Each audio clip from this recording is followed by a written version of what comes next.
Chaque année, en France, plus de 5000 personnes choisissent de disparaître du jour au lendemain. Chez l'adulte, disparaître peut être un acte volontaire. Mais toutes les disparitions ne donnent pas lieu à des enquêtes.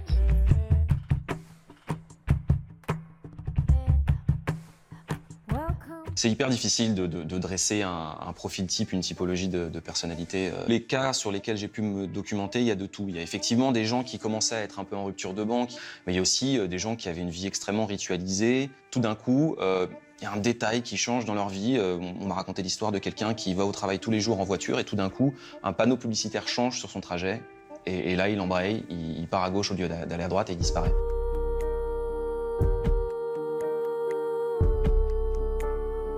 La toute première étape, ça a été d'essayer d'effacer mes traces sur Internet, de disparaître du web. J'ai fait appel à un nettoyeur du web et il a commencé à effacer mes traces 1 mois avant mon départ parce que ça prend beaucoup de temps. On lui donne tous ses identifiants et tous ses mots de passe, il est chargé de m'effacer de tous les réseaux sociaux et après, il devait m'effacer de tous les sites Internet qui me mentionnaient. C'est très compliqué d'effacer ses traces sur Internet parce que il n'y a pas de méthode secrète, il n'y a pas de logiciel qui permet d'effacer. Il faut contacter les sites un par un et dire supprimer cet article qui mentionne Julien Chavannes. En réalité, j'ai jamais réussi à disparaître du web complètement. Il chiffrait l'opération à 2-3 000 € en disant que j'avais un profil propre, entre guillemets, et pas d'articles dénonçant des comportements. J'ai trouvé un faussaire en Angleterre qui m'a fait une fausse carte d'identité en peut-être 15 jours pour 650 € que j'ai payé en bitcoin. C'est vraiment pas compliqué de se faire des faux papiers aujourd'hui sur Internet.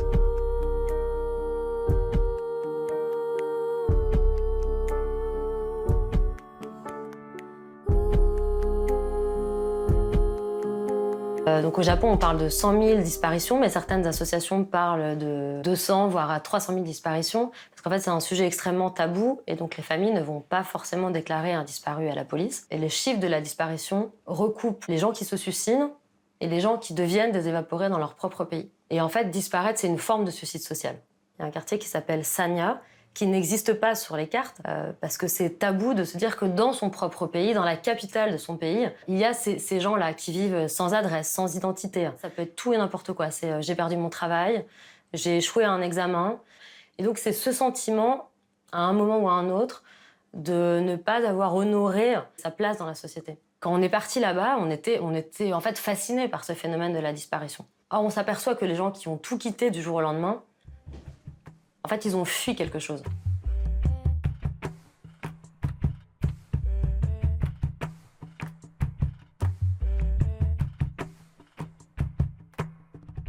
C'est vraiment des agences de déménagement classiques qui, le soir, se font déménageurs de la nuit. Ils arrivent dans l'obscurité pour se faire plus discrets. Ils demandent aux familles d'emmener l'essentiel. Donc, un de ces évaporateurs, ces déménageurs de soir, mais les gens veulent souvent tout emporter parce qu'ils laissent toute une vie derrière eux. Et ils les emmènent quelque part dans un endroit inconnu pour recommencer cette nouvelle vie. On se dit qu'on renonce à une vie normale. On cherche du travail au noir. On cherche à louer un appartement sans pouvoir donner ses papiers. C'est pour ça qu'on devient clandestin dans son propre pays. C'est un fantasme, je pense, pour beaucoup de gens, mais il n'y a pas beaucoup d'histoires de disparition heureuse. Salut Émilie. Bonjour. Bonne nouvelle, tu n'as pas disparu. Non. Autre nouvelle, c'est qu'en fait, c'est légal de disparaître. En fait, c'est légal de disparaître en France. Il suffit d'être majeur parce que c'est un peu la liberté de chacun d'aller et venir comme on veut.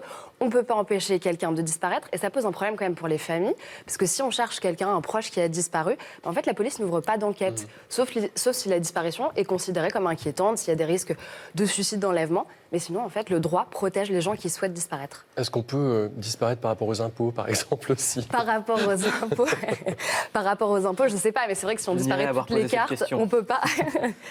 Si on disparaît toutes les cartes, on peut pas être tracé. Donc c'est vrai que l'administration, dans ces cas-là, ne peut pas nous retrouver non plus. Évidemment, si on réapparaît, là, je pense qu'on doit payer ses impôts. Non, mais c'est impossible de s'effacer comme ça, complètement, si? Si, c'est possible. C'est possible. Le web, maintenant, quand même, a une mémoire, donc c'est de plus en plus difficile. En revanche, finalement, on a plein d'exemples de gens qui ont disparu. Pendant des années, je crois que Syd Barrett avait disparu.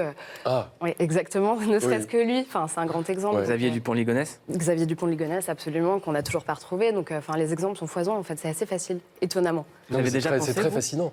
Il y a un chanteur aussi qui s'appelle Alain Cahn, qui est une espèce de figure mythique des années 70, qui a disparu. On ne sait pas ce qu'il est devenu. Vous avez déjà dit j'en ai marre qu'on me reconnaisse, je disparais. Ça vous est déjà arrivé? Je l'ai fait à une époque où c'était possible.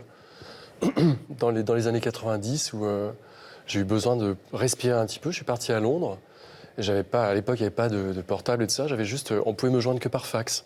Donc j'avais des kilomètres de fax chez moi comme ça. Où je répondais ou pas.